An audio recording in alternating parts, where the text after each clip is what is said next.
నమస్తే మావా, welcome back to another video. ఈ వీడియో మనకి చాలా స్పెషల్ మావా. ఏంటంటే మనమైతే ఒక మైల్ స్టోన్ రీచ్ అయిపోయాం. 1000 సబ్స్క్రైబర్స్ అయ్యే మూమెంట్ అనమాట మన ఛానల్లో ఇది. అందుకే మీకోసం ఒక స్పెషల్ వీడియో చేస్తున్నా. అసలు నేను ఎవరు, ఇండియాలో నేను ఏం చేసేవాడిని, యూకే వచ్చే ముందు అని చెప్పడానికి నేను ఈ వీడియో చేస్తున్నా మావా. ఈ వీడియో అయితే చాలా ఇంట్రెస్టింగ్గా ఉండబోతుంది. నేను ఫేస్ చేసిన లైఫ్ స్ట్రగుల్స్, ఏమేం చేశాను, ఇండియాలో నేను ఏం పనులు చేశాను, ఎక్కడెక్కడ పని చేశాను, తర్వాత ఈ యూకే ఎలా వచ్చాను అనేది నేను చిన్నది అంటే ఒక 10 to 15 మినిట్స్లో కవర్ చేసేస్తా ఈ వీడియోని. ఎక్కువ టైం తీసుకోను. అంటే యూకేలో ఎలా నిలబడ్డాను అని చెప్పండి, ఒక 1000 మంది సబ్స్క్రైబర్స్తో నేను నిలబడ్డాను. ఇప్పుడు ఈ వీడియో మీరు చూస్తున్న 1000 మంది సబ్స్క్రైబర్స్ అవ్వచ్చు, లేదా మీరు చూసేపాటికి 1000 సబ్స్క్రైబర్స్ అయిపోయి ఉండొచ్చు. మీకు ఇది చిన్న మైల్ స్టోన్లానే ఉండొచ్చు, కానీ ఒక మిడిల్ క్లాస్గా పుట్టి ఇండియాలో స్ట్రగుల్స్ ఫేస్ చేసి ఒక జొమాటోలో డెలివరీ బాయ్గా పనిచేసి బరిగుడ్లు కాసి అక్కడి నుంచి ఇక్కడికి రావడం అనేది నేనైతే నాకు కొంచెం ఇది ఒక అచీవ్మెంట్ లాగే చెప్పుకోవాలి. అందుకే మీ అందరితో షేర్ చేసుకుంటున్నా ఈ ప్రౌడ్ మూమెంట్ని. ఓకేనా? మీకు ఇది ఇన్స్పైర్ కూడా చేయొచ్చు మిమ్మల్ని. అది మీలో డిపెండ్ అయి ఉంటుంది మావా, మీరు ఎలా తీసుకుంటారు అనేది. ఓకేనా? లేట్ చేయకుండా స్టార్ట్ చేసేద్దాం. ఇంకా 2002లో పుట్టాను మావా. 2002 ఇయర్లో పుట్టాను. నేను పుట్టినప్పుడు మా డాడీ దగ్గర బాగా డబ్బులు ఉండే. మా డాడీ బాగా బతికినాడు అనమాట. అంటే ఆ టైంలోనే ఆయన దగ్గర చాలా డబ్బులు ఉండేవి. అప్పట్లో 2002లో నేను పుట్టినప్పుడు నిమిషానికి 5000 అలా ఖర్చు చేసేవాడంట. అందరికీ పార్టీలు ఇచ్చేసి, జనాలకి డబ్బులు ఫ్రీగా, వాళ్ళు కష్టాల్లో ఉన్నారంటే డబ్బులు ఇచ్చేసి అలా చేసేవాడు అనమాట మా నాన్న. అంటే ఇది సినిమా స్టోరీ ఏం కాదు, ఇది రియల్ స్టోరీ మావా. నేను ఎక్కడా కల్పించి చెప్పట్లేదు, ఉన్నట్టు చెప్తున్నాను. మీరు నాకు లిటరల్లీ అబద్ధం చెప్పడం కూడా రాదు. మీరు ఉపేంద్ర సినిమా చూసుంటే నిజం చెప్పమంటాడు కదా వాడు, సేమ్ అదే టైప్ నేను. నిజం చెప్పమంటారు, నిజం చెప్తే కొడతారు ఏంట్రా అని చెప్పిన వాడు ఒక డైలాగ్ ఉంటారు కదా మూవీలో, సేమ్ అదే టైప్ నేను. నిజాన్ని నిక్కచ్చిగా చెప్పే టైపు. అంటే లోపల కూడా పెట్టుకొని బయట కూడా మాట్లాడడం నాకు రాదు, అసలు చేత కాదు కూడా, నిజంగా చెప్తున్నాను నేను. కానీ మా నాన్న దాన్ని నిలుపుకోలేకపోయాడు అనమాట, మేనేజ్ చేసుకోలేకపోయాడు అంతే. ఆ డబ్బులు ఆయన నిలుపుకోవడం అనేది ఆయనకి ఆ ఏజ్లో తెలిసి ఉండుంటే ఈరోజు నేను ఇక్కడ యూకే వచ్చేవాడిని కాదేమో, ఏమో ఇంకో జాబ్ చేస్తూ ఉండేవాడేమో, తెలియదు నాకు. బట్ ఆయన నిలుపుకోలేదు. మేబీ అది కూడా ఒక మంచికే, ఆయన నిలుపుకోలేకపోవడం. నేను యూకే రాగలిగాను. నాకు కష్టం అంటే ఏంటో తెలిసింది. ఎవరైనా సరే కష్టపడి సొంతంగా తెలుసుకోవాలి కదా మా ఎప్పటికైనా సరే. ఓకేనా? అంతా మీ డాడీ మమ్మీ డబ్బుల మీద డిపెండ్ అయితే ఎలా? నీకంటూ ఒక సొంత జర్నీ ఏదో ఉండాలి కదా, నీకంటూ ప్రౌడ్గా చెప్పుకోవడానికి ఒక స్టోరీ అనేది ఉండాలంటే నీకు నువ్వుగా కష్టపడాలి కదా. అప్పుడు నాకు ఊహ అంత పెద్దగా తెలిసేది కాదు, ఎవరికి ఊహ తెలియదు కదా. 2012లో నేను క్లాస్ 5లో ఉండేవాడు అనమాట. క్లాస్ 5లో ఉండేటప్పుడు అప్పుడు మా నాన్న దగ్గర అన్నీ ఉండేవి. నన్ను మా నాన్న ఇంగ్లీష్ మీడియం స్కూల్లో చదివించాడు. అప్పట్లోనే దానికి దగ్గరగా ఒక 15,000 ఉండొచ్చేమో స్కూల్. ఎల్కేజీ నుంచి నేను ఇంగ్లీష్ మీడియం స్కూలే చదివాను. అందుకే నేను ఇంగ్లీష్ బాగా మాట్లాడగలను, ఇంగ్లీష్ని బాగా అర్థం చేసుకోగలను అనమాట. సడన్గా ఉన్నట్టుండి ఏమైందని చెప్పంటే మా నాయనమ్మ మా నాన్నే మోసం చేసింది. అంతా బాగానే సాగుతుంది అనుకున్న టైంలో హియర్ కమ్స్ ది పిక్చర్. అంతా బాగుంటే మరి లైఫ్ అనేది స్ట్రగుల్స్ ఏదో ఒకటి చూపిస్తుంది కదా, ఏదో ఒకటి చేయాలి కదా. లైఫ్ అనేది చేయకుండా ఉంటే అది లైఫ్ ఎలా అవుతుంది?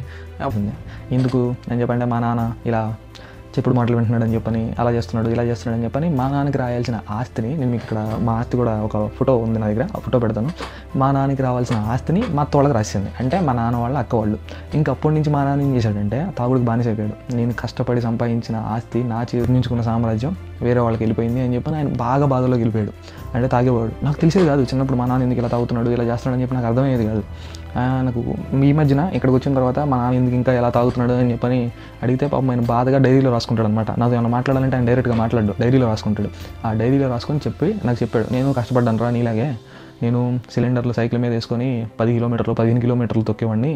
నేను అప్పుడు నీలా మా అమ్మని లెక్కలు అడగలేదు. అంటే నేను ఇప్పుడు మనీ పంపించి నేను లెక్కలు అడుగుతాను కదా, నేను ఇలా లెక్కలు అడగలేదు.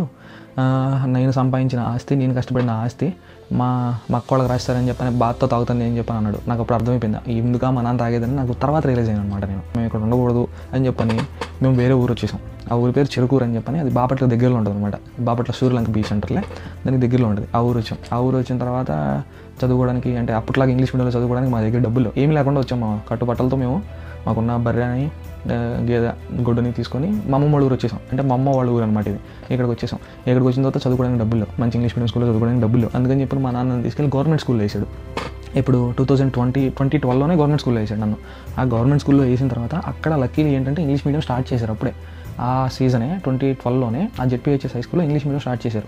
నన్ను తీసుకెళ్ళి అందులో వేసాడు మనం. అప్పుడు ఆయన కష్టాల్లో ఉన్నప్పుడు కూడా, ఆయన దగ్గర ఏమీ లేనప్పుడు కూడా నన్ను ఆ జెడ్పీహెచ్ఎస్ హై స్కూల్లో చదివించాడు. ఇప్పుడు 5th జాయిన్ అయ్యాను కదా, అలా 5th నుంచి నేను 10th వరకు అదే స్కూల్లో చదువుకున్నాను. అంటే 10th క్లాస్లో నేను నాది 2016-2017 బ్యాచ్ అనమాట. ట్యూషన్కి వెళ్ళేవాడిని. మా ఊర్లో ట్యూషన్లు ఉన్నాయి, ట్యూషన్ చెప్పేవాళ్ళు ఉన్నారు. స్కూల్లో టీచర్స్ కూడా బాగానే చదువు చెప్పేవాళ్ళు, నేర్చుకునే వాడికి ఎవరైనా చదువు చెప్పేవాళ్ళు. నాకు ఇంకా అలా 10th క్లాస్లో నేను 9.8 CGPAతో పాస్ అయ్యాను పబ్లిక్ ఎగ్జామ్స్లో. నాకు స్కూల్లో కూడా మంచి మార్క్స్ వచ్చాయి. మా డాడీ ఆటో తోలుతూనే నాకు కావాల్సినవన్నీ కొనిపించేవారు. నన్ను 4ంటికి లేపేవాళ్ళు, చదువుకోరా అని చెప్పని. నేను అడిగేవాడిని, నన్ను 4ంటికి లేపి నేను చదువుకోవాలి, రేపు నాకు ఎగ్జామ్స్ ఉన్నాయని చెప్పంటే 4ంటికి ఖచ్చితంగా ఆయన లేసేవాడు, నన్ను లేపేవాడు. ఆయనకు తెలుసు నా కొడుకు చదువుకోవాలి అని చెప్పని. నన్ను అలాగే లేపేవాడు. నేను ట్యూషన్కి వెళ్ళేవాడిని 4 గంటలకి ట్యూషన్కి వెళ్ళి అక్కడ చదువుకునేవాడిని. దాని తర్వాత ట్రిపుల్ ఐటీ వచ్చింది మా. అక్కడ నా లైఫ్ చేంజ్ అయింది. ట్రిపుల్ ఐటీ ఒంగోలు అనమాట. నేను 2017 నుంచి 2023 బ్యాచ్ అనమాట. ఒంగోలు అప్పుడే 2016లో స్టార్ట్ చేశారు ట్రిపుల్ ఐటీ ఒంగోలు బ్రాంచ్. మాది 2017 బ్యాచ్. అంటే మేము దాని తర్వాత అనమాట. మా ముందు మా సీనియర్లు ఉన్నారు, దాని తర్వాత మేమే ఇంకా అలా వెళ్ళాం. 6 years ఫ్రీ చదువు. జస్ట్ మేము కట్టాల్సింది మా సర్టిఫికేట్కి డబ్బులు కట్టాలంటే, మిగిలిన మొత్తం స్కాలర్షిప్ అనమాట. ఫ్రీ చదువు 6 years ఇంటిగ్రేటెడ్ బీటెక్ కోర్సు. నేను బీటెక్లో ఏం చేశానంటే, బీటెక్లో సివిల్ తీసుకున్నా. అది ఇంకో స్టోరీ. అసలు నేను సివిల్ తీసుకోకుండా ఉండాల్సిందే. నాకు కంప్యూటర్ సైన్స్ అంటే చాలా ఇంట్రెస్ట్, అదే తీసుకోవాల్సిందే. నేను ఇంకా బెటర్ పొజిషన్లో ఉండేవాడినేమో ఈరోజు. నేను కంప్యూటర్ సైన్స్ తీసుకుని ఉంటే, తీసుకోలేదని చెప్పి నాకు చిన్న రిగ్రెట్ ఉండేది. ఆ రిగ్రెట్ గురించి కూడా తర్వాత చెప్తానులే. ఇప్పుడు ఇలా సాగిద్దాం. ఇంకా దాని తర్వాత భాష నుండి నేను కొత్త ఫోన్లు కొనుక్కోవాలి, కొత్త మొబైల్స్ కొనుక్కోవాలి, నాకు అది కావాలి ఇది కావాలి. అప్పుడే ఇంటర్నెట్ అనేది అప్పుడప్పుడే రైజ్ అవుతుందన్నమాట. 2016-17లో అప్పుడప్పుడే ఫేస్బుక్ రావడం మొదలైంది.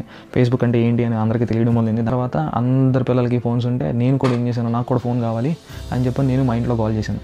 అంటే నాకు అప్పుడు తెలియదు ఫోన్ విలువ, డబ్బు విలువ అప్పుడు తెలియదు కదా, పిల్లలం అప్పుడు ఏం తెలుసు. నేను నా ఫోటోలు వేస్తాను ఇక్కడ చూస్తే, అసలు మీరు ఏంట్రా నువ్వు ఇలా ఉన్నావు, ఇప్పటికి చాలా తేడా ఉంది నీలో అని చెప్పి మీరు అంటారు. ఓకేనా. దాని తర్వాత ఇంకా నేను నా ఫస్ట్ ఫోను మా అమ్మ దగ్గర కొనిపించుకుంది, రియల్మీ X2 అని చెప్పని. అప్పుడు 20,000 పెట్టి నేను 2 రోజులు అన్నం తినకుండా, అన్నం మానేస్తే నాకు కొనిచ్చారు ఆ ఫోను. అప్పటికి కొనిలేదు, వాళ్ళ దగ్గర అంత స్తోమత లేదు అప్పుడు అంత పెద్ద ఫోన్ కొనిపించడానికి అన్ని డబ్బులు పెట్టి. మా అమ్మ తెలియకుండా, మా నాన్నకు తెలియకుండా అప్పిచ్చిన డబ్బులతో తీసుకొచ్చి నాకు ఇప్పించారు. అప్పుడు జగన్ వసతిదేవిని డబ్బులు ఏదో వేస్తున్నాడు కదా, ఆ డబ్బులతో కొనుక్కున్నాను అనమాట నా ఫస్ట్ ఫోను. అప్పుడు నాకు తెలియదు అసలు డబ్బు విలువ. అందరి పిల్లలకి ఫోన్ ఉంది, నాకు కూడా ఫోన్ ఉండాలి అని చెప్పి అనుకునేవాడిని. దాని తర్వాత నేను నా సొంతంగా నేను ఫోన్ కొనుక్కున్నాను. నేను ఐఫోన్ కొనుక్కున్నాను నా డబ్బులతో. నా బండి కొనుక్కున్నాను, నేను 220 బండి కొన్నాను సొంత డబ్బులతో, ఇంట్లో వాళ్ళని ఇబ్బంది పెట్టకుండా. దాని తర్వాత డబ్బు విలువ తెలిసింది. అంటే ఏంటి ఇక్కడ ఈ ఈ పాట్ నీతి ఏంటంటే, నీకు ఏదన్నా కావాలి అని చెప్పంటే నువ్వు కొనుక్కో, అది నీకు కావాలి. వాళ్ళు మీ పేరెంట్స్కి కొనిపించే స్తోమత ఉంటుంది ఉండదు, దానికోసం నువ్వు కష్టపడితే నువ్వు కొనుక్కోగలవు కదా అనేది నా ఒపీనియన్ అనమాట. దీన్ని నెగిటివ్గా తీసుకోవద్దు. నేను వాళ్ళు ఇబ్బంది పెట్టానని చెప్పి నాకు అప్పుడు తెలియదు నిజంగా.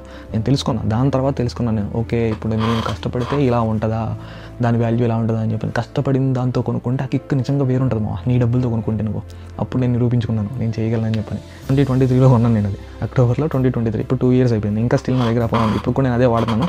ఇప్పుడు ఈ యూకే వచ్చిన తర్వాత iPhone 16 Pro Max తీసుకున్నాను నేను నా డబ్బులతో. సేమ్ ఇది కూడా నేను ఇంట్లో వాళ్ళని అడిగి వాళ్ళని ఇబ్బంది పెట్టి తీసుకోలేదు, నాకు ఆ విలువ తెలిసింది. దాని తర్వాత ట్రిపుల్ ఐటీ అని చెప్పంటే 1000 మంది పీపుల్ని తీసుకుంటారు మామ. అన్ని ఆంధ్రప్రదేశ్ మొత్తంలో బాగా చదివే పిల్లలు, ఫస్ట్ వచ్చిన పిల్లల్ని 1000 మందిని తీసుకుంటారు. ఇప్పుడు నేను మా స్కూల్లో ఎక్కువగా చదివేవాళ్ళు లేరు. ఇప్పుడు వాళ్ళందరితో పోల్చుకుంటే నేను బెటర్ నేను ఫీల్ అవుతాను. ఇప్పుడు నన్ను తీసుకెళ్ళి ఆ 1000 మందిలో వేశారు. అంటే బాగా చదివే 1000 మందితో నేను పోటీ పడాలి. అంటే అక్కడ నువ్వు బాగా చదివితే సరిపోదు, వాళ్ళందరితో పోటీ పడాలి. అక్కడ కాంపిటీషన్ ఏ లెవెల్లో ఉంది, ఇప్పుడు వరకు ఒక కాంపిటీషన్, అక్కడికి వెళ్ళిన తర్వాత ఇంకో కాంపిటీషన్. పైగా మా స్కూల్ వచ్చేసి రిలేటివ్ గ్రేడింగ్. ఇక్కడ సర్వైవ్ అయితే సరిపోదు, బాగా చదవాలి అని చెప్పని చదువుకునేవాడిని. అంటే నేను మ్యాక్సిమం నైట్ అవుట్లే చేశాను. అంటే నేను రోజు కష్టపడేవాడిని నేను చెప్పను, నైట్ అవుట్లే చేశాను. నాకు బాగానే మార్కులు వచ్చినాయి. చెప్పాను కదా నా ప్రీవియస్ వీడియోలో కూడా, నాకు 8.56 CGP అనమాట. టోటల్ ఓవరాల్ నా బీటెక్ పర్సెంటేజ్ 86% వచ్చింది. తర్వాత మాకు మధ్యలో, మా కాలేజ్ మధ్యలో పాండమిక్, కరోనా వచ్చింది. 2020లో నా బీటెక్ ఫస్ట్ ఇయర్లో కరోనా వచ్చింది. కరోనా వచ్చిన తర్వాత ఒక సంవత్సరం మొత్తం అలాగే వేస్ట్ అయిపోయింది. మేము ఆన్లైన్లో ఎగ్జామ్స్ రాసాము 1 year, 2 years 2021 exams. BTech first year second year మా కరోనాలో అయిపోయింది మాది. BTech first year and second year exams అప్పుడు కరెక్ట్గా వచ్చిందనమాట. కరోనా అయిపోయింది. దాని తర్వాత ఇంటి దగ్గర ఎగ్జామ్స్ రాసాము. కొద్దిగా చదవలేదులేండి, నేను ఒప్పుకుంటాను, దానిలో చదవలేదు. ఆన్లైన్లో రాసేవాళ్ళం. ఆన్లైన్లో ఎగ్జామ్స్ రాయడం అంటే మీకు తెలిసిందే ఎలా రాసేవాళ్ళము. అలా 2 years అయిపోయింది. 2 years అయిపోయిన తర్వాత మళ్ళీ అప్పుడు కరోనా అప్పుడు ఏం చేశానంటే, నేను నా మైండ్తో నేను ఆలోచించుకొని, నా దగ్గర డబ్బులు ఉన్నాయి, అందరి దగ్గర డబ్బులు లేవు ఆ టైంలో, నా దగ్గర డబ్బులు ఉన్నాయి కరోనా టైంలో. అంటే నేను యంగ్గా ఉన్నాను, అంటే ఏంటి ఇంకా ఏదో ఒకటి చేసి డబ్బులు సంపాదించాలనే ఆశ అయితే లోపల ఉంది. దాన్ని ఉపయోగించి నేను డబ్బులు, నా దగ్గర ₹1,00,000 ఉన్నాయన్నమాట. ఆ టైంలో ₹1,00,000 ఉంటే మా నాన్నకి చెప్పాను, నాన్న నా దగ్గర ₹1,00,000 ఉన్నాయి, నాకు బండి కావాలి అని చెప్పాను. అప్పటికి మా ఇంట్లో ఒక బండి ఉంది. నేను 10th classలో ఫస్ట్ వస్తే మా నాన్న నాకు బండి కొనిపిస్తాను, బండి కొనిపిస్తానని చెప్పంటే, అందుకని చెప్పండి ఫస్ట్ వచ్చాను కదా బండి కొనిపించాను, నాకు గ్లామర్ బండి. అప్పటికి నాకు తెలియదు ఆ డబ్బులు ఏం చేయాలి అని చెప్పని. వెళ్ళి పెద్దగా మా నాన్న అడిగితే సరే తీసుకో అని చెప్పి అన్నాడు. ఇప్పుడు నా దగ్గర ₹1,00,000 ఉన్నాయి, ఒకవేళ నా దగ్గర డబ్బులు లేకపోతే నువ్వు ఈఎంఐ కడతావా అని చెప్పానంటే, నేను కడతాను తీసుకో అని చెప్పి అన్నాడు. అప్పుడు వెళ్ళి నేను 220 బండి తెచ్చుకున్నాను నా సొంత డబ్బులతో. రూపాయి కూడా మా నాన్న అడగకుండా నా సొంత డబ్బులతో ₹1,00,000 ఆ టైంలో. ఇప్పుడు 2021లో 4 years బ్యాక్ ఎగ్జాక్ట్లీ ఆ టైంలో నేను బండి తెచ్చుకుంటానని చెప్పని 220 తీసుకున్నాను. నేను 220 తీసుకున్నాను, BS4 అనమాట. మంచి బండి అయితే మాత్రం సూపర్ ఉంది ఆ టైంలో. నన్ను అది ఇంకా కుర్రోళ్ళ కంటే బైక్ కావాలి. ఇంకా మీరు చేసిన పనులన్నీ నేను చేశాను. మీరు ఎలా అయితే ఉన్నారో ఏ టైంలో అక్కడ ఆ సిచ్యువేషన్లో నేను కూడా ఉన్నాను, కానీ నేను దాని నుంచి బయటికి రాగలిగాను. ఇప్పుడు నేను final motto of the video ఏంటంటే, మిమ్మల్ని కూడా నేను బయటికి తేవాలి. ఇప్పుడు నేను రాగలిగానంటే మీరు కూడా రావచ్చు కదా, అది చెప్పాలని నా ఉద్దేశం. దీన్ని నెగిటివ్గా తీసుకోవద్దు. అలా ఉన్న తర్వాత దాని దగ్గర ఈఎంఐ కట్టడానికి డబ్బులు లేవు. మా నాన్న అడిగితే, మా నాన్నకి అప్పుడు కరోనాలో బయట తిప్పట్లేదు ఎవరిని, మా ఊరంతా లాక్డౌన్ చేశారు. ఇంకేం చేయాలో అర్థం కాల. ఇంకా అలా 220 వేసుకొని తెనాలి వెళ్ళాను. మక్కోళ్ళ ఊరు వెళ్ళి మక్కను ఒప్పించి, అక్క నేను మీ దగ్గర ఉంటాను, మీ ఇంట్లో ఉంటాను, నేను జొమాటో చేసుకుంటాను అని చెప్పని జొమాటో వేసాను అనమాట. జొమాటోలో డెలివరీ బాయ్గా పనిచేశాను నేను. ఇదే కుర్రాడు ఇప్పుడు మాస్టర్స్ చేస్తున్నాడు, మీరు ఊహించుకోండి. ఇంకా జొమాటోలో డెలివరీ బాయ్గా పనిచేశాను నేను. పగలు రాత్రులు డెలివరీ బాయ్గా పనిచేశాను నేను. తెనాల్లో అప్పుడు నా ఫ్రెండ్స్ జొమాటోలో డెలివరీగా పనిచేసేటప్పుడు నా ఫ్రెండ్స్ ఎవరైనా ఉంటే వాళ్ళు కూడా ఈ వీడియో చూస్తారు, ఓకేనా? కింద కామెంట్ చేయండి వాళ్ళు ఎవరైనా ఉంటే. నాకు చాలామంది గుర్తున్నారు. ఆ ఫొటోస్ కూడా వీడియోస్ కూడా నేను పెడతాను మీకు. భయించాలని చెప్పని, నా బిల్స్ అన్ని నేనే కట్టాలని చెప్పని, నా ఈఎంఐ నేనే కట్టాలని చెప్పని, నెలకి 4,350 రూపాయలు ఈఎంఐ ప్లస్ మా అమ్మ డోక్రా కట్టాలి నేను. మా అమ్మది డోక్రా 4,000 5,000 ఉంది, అది కూడా కట్టాలి. అంటే నెలకి నేను 10,000 సంపాదించాలి జొమాటో వేసి. 10,000 కాదు 30,000 సంపాదించేవాడిని. రోజుకు 1,000 రూపాయల లెక్కన 30,000 సంపాదించేవాడిని. 30,000 సంపాదించి మా ఇంట్లో ఉన్న అవసరాలు తీర్చేవాడిని, నా ఈఎంఐ ఖర్చులు తీర్చుకునేవాడిని, ఇంకా నేను డబ్బులు దాచుకునేవాడిని. ఆ టైంలో నేను ఉన్న డబ్బులతో అప్పుడే నేను స్టాక్ మార్కెట్ నేర్చుకొని ఇన్వెస్ట్ చేస్తుంటే బాగుండేది. చేయలేదు, బట్ అదొక లెసన్ నాకు. అలా చేసి నైట్ 11 అయ్యేది, 12 అయ్యేది, అలా కూడా వచ్చేవాడిని. అన్నం కూడా తినేవాడిని కాదు, అక్కడే ఉండేవాడిని. అలా బైక్ పెట్టుకొని రోడ్డు మీద పడుకునేవాడిని. ఇంకా అదే పని, నేను ఏదన్నా చేస్తే ఇంకా గట్టిగా చేయాలి అని చెప్పి అన్నట్టు అలా చేసేవాడిని అనమాట.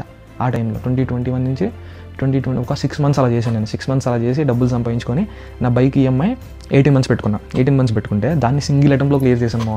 18 months ఈఎంఐని ఒంగోలు వెళ్ళి బజాజ్ ఫైనాన్స్ వాడితో మాట్లాడుకొని 10 నెలల ఈఎంఐ సింగిల్ అటెంప్ట్లో క్లియర్ చేశాను, ఓకేనా? అలా చేశాను అనమాట. అంటే ఇప్పుడు నా దగ్గర డబ్బులు ఉన్నాయి. అప్పుడు నాకు ఏజ్ లేదు, అంత మెచ్యూరిటీ లేదు. మెచ్యూరిటీ లేనప్పుడు ఏం చేస్తావు, నువ్వు డబ్బుల్ని ఆగం చేస్తావు కదా, ఆగం చేస్తామని ఇంకా నా దగ్గర ఉంటే మళ్ళీ ఇవి ఖర్చు అయిపోతాయి అని ఇంకా ఒంగోలు వెళ్ళిపోయి ఆయన చెప్పాడు, నువ్వు ఈఎంఐ ప్రకారం కట్టుకుంటేనే బెటర్, లేదన్నా సరే నువ్వు 10 ఈఎంఐలు కట్టాలన్నాడు. ఓకే అలా అయినా పర్లేదు, నేను ఈరోజు క్లియర్ చేసేయాలి ఎలా అయినా సరే అని చెప్పని 10 ఈఎంఐలు ఒకేసారి కట్టేశాను. 10 ఈఎంఐలు అంటే 54,000 అంత కట్టాను నేను. 4,000 లెక్కన 4,350 కదా, 50,000 అలా కట్టాను అనమాట. కొని ఎన్ఓసి తెచ్చుకున్నాను, నో అబ్జెక్షన్ సర్టిఫికేట్ తెచ్చేసుకుని. చెప్తున్నాను అని చెప్పంటే ఏదైనా ఒక పనిని మీరు మీ సొంత డబ్బులతో మీ ఓన్ హార్డ్ వర్క్తో చేస్తే అది మీకు గుర్తుండిపోద్దు మామ. నేను చెప్తున్నాను, ఆ ఫీల్ అసలు వేరే ఉంటుంది. మళ్ళీ మా కాలేజ్ స్టార్ట్ అయింది. మా కాలేజ్ స్టార్ట్ అయిన తర్వాత ఇంకా 2023లో మేలో పాస్ అవుట్ అయిపోయాను. నేను సివిల్ చేశాను కదా, మీరు అనుకోవచ్చు సివిల్ చేసాడు వీడికి జాబ్ రాలేదు అని చెప్పని.